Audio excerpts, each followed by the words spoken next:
So as you know, there is a big pet food issue going on right now. The pet food companies have yet to step forward and admit that there is an issue, but enough pressure is being put on them financially because first off, in case anybody didn't know, there's a lot of dogs getting sick. There are dogs and cats both getting sick. There are dogs and cats both dying. And the only common denominator we can find in a lot of these cases is the pet food. They're just very unusual circumstances with 4 dogs in one, multiple animals in one household, rescues, and we still have not received the test results back on the testing. Even when we get those test results back, it may not give us the answer, because in this toxic world we live in, it can be like looking for a needle in a haystack in terms of finding out what's going on and what may be the cause of this problem. But enough pressure is being put on. And in terms of corporations, that actually means enough people they're losing enough money to start paying attention. Because ultimately, the corporate structure in this country and in the world depends upon quarterly earnings to their stockholders, and that is all that they care about. That is their measurement of success. That is the measurement of what they're doing. They could care less. If they happen to lose a few human bodies, animal bodies along the way, they actually have a calculation for that to, this many losses are unavoidable and we can weather the storm. But because of what's been going on social media, and because we've been getting the word out, and because of all of you who are getting the word out, it's finally hurting their pocketbook enough to come out with some physical threats. Yes, because we're talking corporate mafia. And there are rumors that the FDA phone lines are shutting down because they're getting so much activity. And there are rumors that pet food stores are not getting a lot of Purina, as if they're maybe holding back on some of their foods and not restocking it. So we need to keep putting the pressure on them until they can step up with some of their $19 billion they made in 2022 and do some testing and track down this problem and figure out what it is.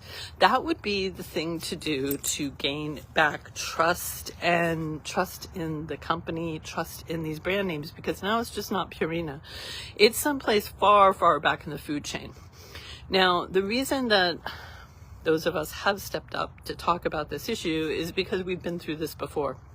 We went through the 2007 melamine scandal when they were actually putting, melamine is that plastic that they make some like plastic dishes out of and countertops. They were adding that to the wheat in China in order to increase its protein content. Well, the bits of melamine got into cat and dogs and actually clogged up the nephrons in the kidneys and sent them into kidney failure. So it was, it was a really, really horrible thing, and a lot of animals died. And about a few years ago, not that long ago, Hills had the vitamin D recall, which they should be testing those vitamin D levels, and the recall should never have happened, but it did. And buddy, come here, you have to be patient for a few more minutes. And a lot of animals died then as well. When I was just thinking last night, it's so interesting that this is coming up again. This has literally been a part of my entire veterinary career, and I don't say that lightly. 30 years ago, in 1994, I stepped foot in the University of Wisconsin School of Veterinary Medicine as a first-year veterinary student. And when I walked through the doors of that vet school, and we're talking 30 years ago, there were people there handing out free bags of Hill's Science Diet. Now, 2 years before, as I was starting to apply to veterinary school, 2 years prior, I had a 4-year-old cat who got sick, and she stopped eating, started vomiting. Her eyes started turning yellow, and I knew enough then that that was liver problems.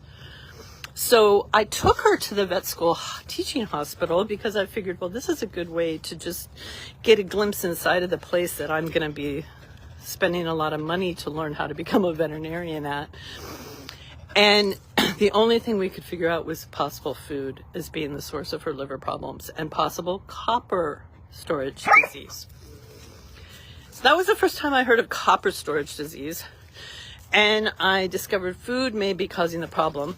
I already had Pitt Carnes' book, Natural Healing for Dogs and Cats, which you could probably find at a good used bookstore now. And I had Anitra Fraser's Natural Healing for Cats. So I went home and I found a butcher in Madison, Wisconsin, and I started making my own raw cat food. So when I walked into vet school on that very first day of school, and they were handing me Hill Science Diet, I refused. I was one of the only 86 people in my veterinary class that never fed a bag of Hill Science Diet during vet school. Now, not only were they handing out free foods, but there were banners advertising Hills everywhere. Hills helped write our textbooks. Hills sponsored laboratories. Hills bought us 50 boxes of Domino's pizza and sent over to the vet school. They bought Dunkin' Donuts. They sponsored all different kinds of things in vet school. We were inculcated by Hill Science Diet. Now it's become Purina. I sat in my 3rd year of veterinary school and started questioning the nutrition professor, who happened to be a representative from Hill Science Diet, teaching the one lab that we had on dog and cat nutrition. And I started asking him about the 4D animals, the dead, dying, diseased animals that went into their pet food. Buddy. He's like, I have better things to do than have you sit here and talk on Facebook, Mom. And I questioned him until he started turning red in the face and smoke started coming out of his ears. And then somebody tapped me on the shoulder and was like, and I said, yeah, you're right. I'm a 3rd year student. I have 1 more year to go. I don't want to risk my entire veterinary career because I've questioned and demeaned Hill Science Diet pet food. Now, again, this was 30 years ago.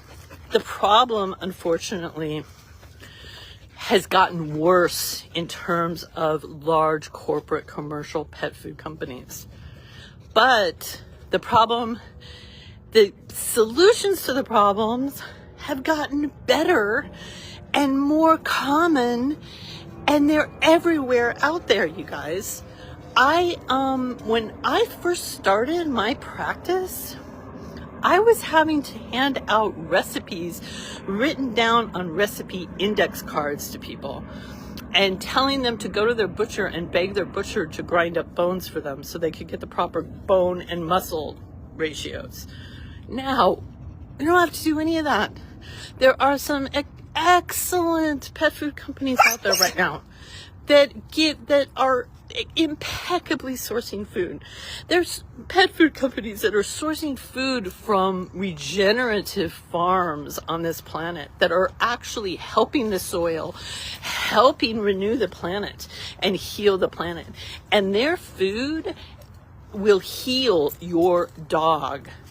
My cat is 18 years old. She's never been on a single pharmaceutical. She eats solutions that come off of regenerative organic farms. My 14-year-old husky has severe hip dysplasia. She came with it when I adopted her. She is still getting up and walking around and jumping into the back of my truck.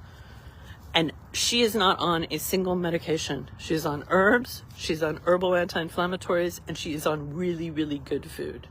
Now that food is maybe a little more expensive, but I'm not paying health insurance. And believe me, I don't have the $7,000 to take her in and get a cranial cruciate repair done. So There are so many foods out there available that are so good. You don't have to make them. If you do want to make them, on the other side of the thing, there are amazing cookbooks with recipes, with products that you can buy in your local grocery store. Dr. Judy Morgan's Yin Yang Nutrition for Dogs. I'm not writing my own recipe book because there's already so many good ones out there. Why reinvent the wheel? Okay, there are free recipes from Dr. Karen Backer and Rodney Habib. I'm